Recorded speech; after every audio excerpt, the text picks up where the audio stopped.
Dilaw na dilaw. Yung ano, yung pinaka-bean sprout. Ano tawag niya? Kung wala sila. Meron sila yung fresh, ibabalo nila. Kaya lang, maano yung wrapper, yung bang rice, yung galing sa ano. Hindi, meron sila. Ay, yung Vietnam. Asan yung ano? Hindi ko yung masuot. Sugar. Wow ko na. Ay, wala yan. Sugar siya. Okay lang ba ang sugar? Mas ano? Ay, wala na.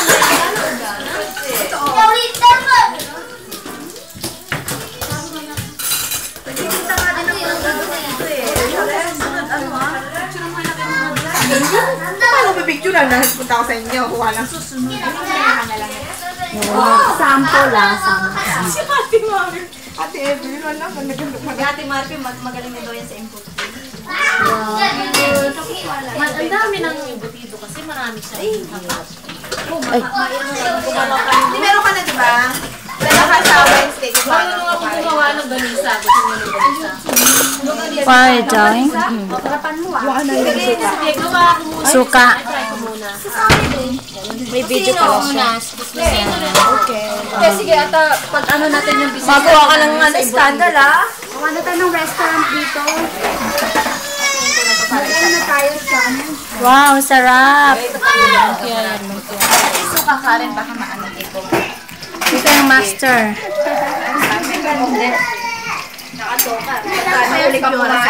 Nilagyan ng laway nila, oh.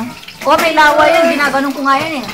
Ay, kaya masarap. Oo, kaya masarap siya. Yung isa, taga-tingin lang dyan, oh. Maghihintay lang yan, oh. Pwede nga palang ano ba ito?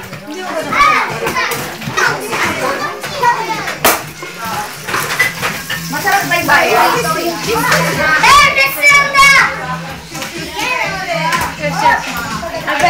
Annabelle, anak mo na itikali din.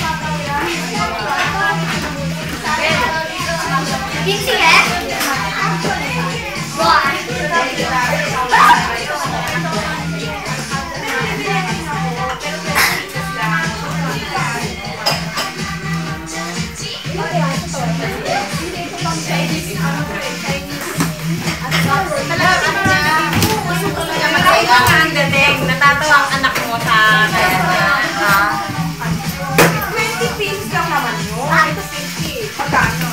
50 to 5,000. Kunya tarahean nyo ako tarahe.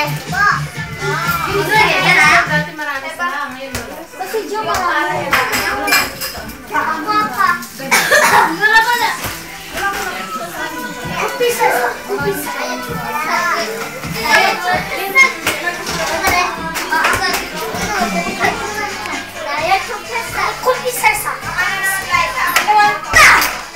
Lapit naman yan.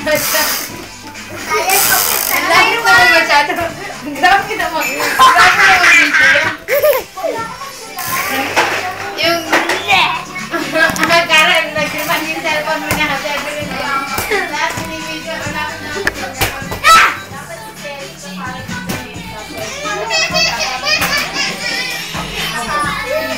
Ay, kutak sibuya. Ah, turo.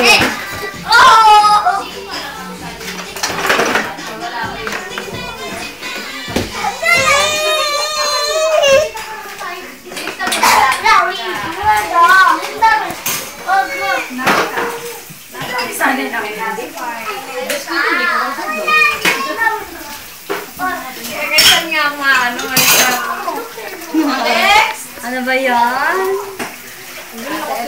Pag ako nalogat yung Ate Evelyn. Ang sexy ni Ate Evelyn. Siya pa tumatanders. Siya pa tumatanders. Sobrang wala siyang Naguhugas. Siya pa matanders. Wala siyang dalawa sila matanders, pero tingnan mo naman, mga sexy. Hindi, valid pag tumanders na tayo baka. Adul, tuko yun, tuko. Iruwa. Maging sexy na tayo. Wala nga siyang Iruwa. ano? Wala. Kasi wala siyang kinakain na ano, na taba talaga as in liver. Ano? Ikaw naman. Meron din ako. Hindi ko ka naman yun, Ate Evelyn. Pinapakita ko sa kanya yung may nakain sa akin. Ay, Yung mga ubi.